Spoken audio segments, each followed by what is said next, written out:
Sebenarnya saya juga ingin ngingetin sambil kritik sih Pak. Saya ingin bilang Pak Ganjar bahwa rakyat tak butuh pemimpin yang terlalu banyak retorika.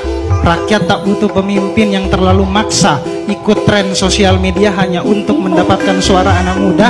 Rakyat hanya butuh pemimpin yang bekerja, menuntaskan persoalan rakyat secara nyata, berkarya untuk kebutuhan warga, bukan memperkaya keluarga.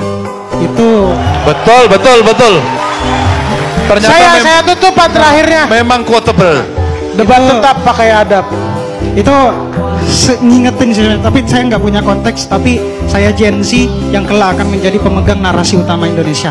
Pertanyaan saya, Pak Ganjar, pertanyaan saya tidak lepas dari peta jalan yang saya bikin. Saya bangun 2 peta jalan, jadi bukan cuma Kadin yang punya atau Bappenas, saya punya 2 generasi cemas yang saya sudah bikin dari 34 provinsi lewat platform Distrik menghidupkan public spare di setiap kota. Lalu pertanyaan saya terkait tentang cetak biru yang ingin saya bangun juga terkait tentang generasi yang harus kembali ke akar. Saya ingin kembali ke akar. Saya dari desa Pak Ganjar juga dari desa, saya baca itu semua.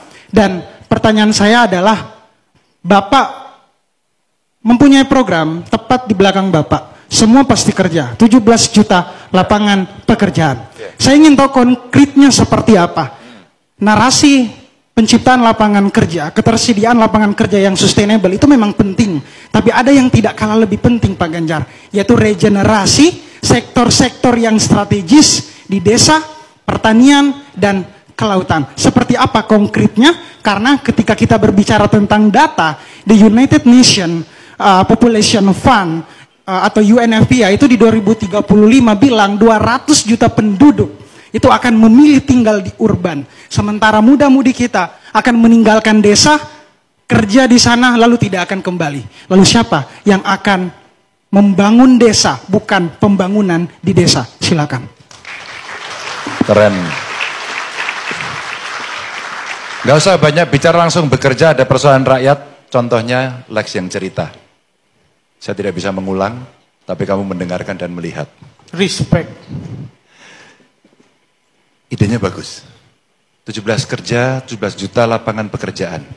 Ada 2 yang kita dapatkan dan tadi pagi kita diskusikan juga. Kamu jadi pegawai atau mau jadi pengusaha?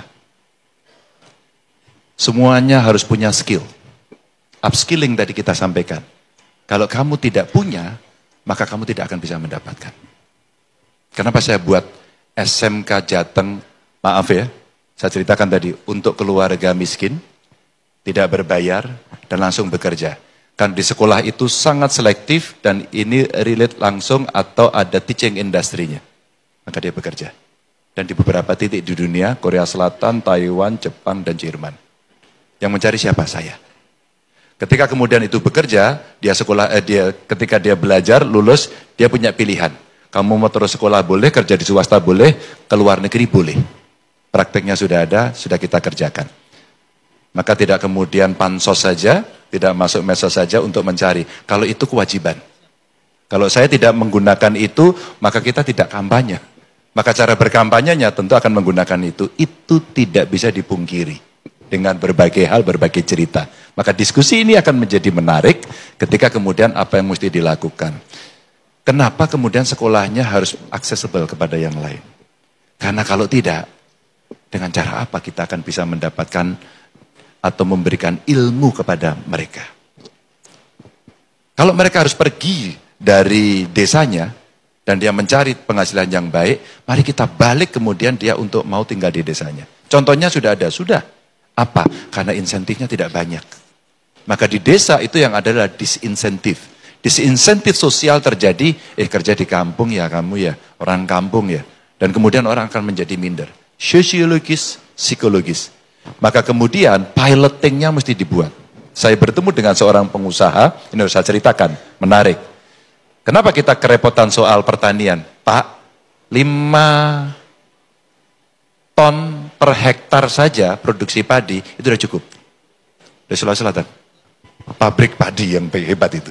Produksinya top se-Indonesia. Nah, kalau kemudian kita melihat itu, siapa yang akan mengerjakan? Tapi saya tawarkan, Bapak Ibu petani, siapa yang kepengen anaknya jadi petani? Hampir tidak ada. Karena tidak ada insentif. Beberapa orang kemudian mengatakan, saya Pak, karena saya sudah bekerja. Berikutnya kemudian dia akan minta fasilitas.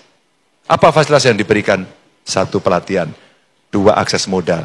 3, anak muda pasti dengan modernisasi.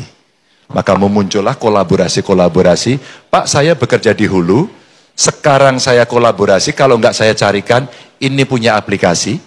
Terus kemudian tadi pagi kita ketemu dengan anak yang berbicara soal bagaimana upskilling.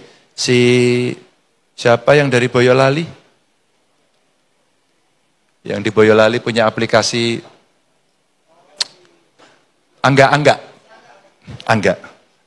Angga, anak keluarga tidak mampu diusir, terus kemudian pindah ke Boyolali, kemudian dari Jakarta pindah, dan kemudian dia sekolah di ITB, berikutnya dia ke Inggris, dan dia membuat aplikasi, sekarang saya balik.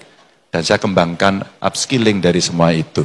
Maka, penciptaan 17 lapangan kerja, kita bisa mulai assessment dari mereka akan memulai pendidikannya.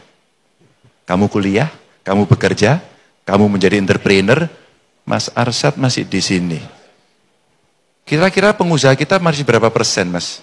4% Untuk kebutuhan negara maju berapa persen, Mas? 15%. Artinya apa? Insentif yang kita berikan, dorongan pelatihan yang kita berikan adalah anak-anak kita dorong menjadi entrepreneur. Kerjasama siapa? Salah satunya Kadin. Kalau Kadin bisa relate dengan teman-teman Gen Z, maka akan duduk bersama. Apa sih kemudian kecemasanmu menuju keemasanmu? Kita mulai dari kecemasanmu dulu. Maka kecemasan inilah problem yang kemudian mesti kita selesaikan sebagai problem utamanya. Baru kemudian dia tenang, maka dikasih pilihan-pilihan. Kamu jadi seniman, kamu jadi pegawai, kamu jadi petani, ya. Dan kemudian apa kecemasanmu, baru kebijakan masuk sebagai public policy untuk memberikan insentif agar dia mau. Kira-kira begitu. Oke, terima kasih Pak. Sama-sama. Sebelum menutup mungkin terakhir banget, terima kasih Pak sudah menulis di visi misi 156 halaman. Saya baca visi misi Bapak, salah satu mendukung tadi generasi kembali ke akar. Saya baca bagaimana Bapak ingin mengembalikan Indonesia menjadi bangsa samudra, bangsa yang terkenal dengan kekuatan perairannya, maritimnya, kekuatan kita sebagai negara archipelago. Dan saya juga sangat kagum juga pas debat kemarin. Saya juga ini awalnya ingin jadikan kritikan juga Pak Ganjar, karena di visi misi Bapak itu strategi dasarnya adalah Trisakti. Tapi Bapak di debat kemarin menyinggung soal berdaulat secara politik, mandiri secara ekonomi, dan berkepribadian secara kebudayaan. Dan itu adalah upaya untuk mentrisaktikan Indonesia. Terima kasih sudah kembali ke akar. Balik ke akar ya namanya. Injek lagi. Ya. Yeah. Keren banget loh.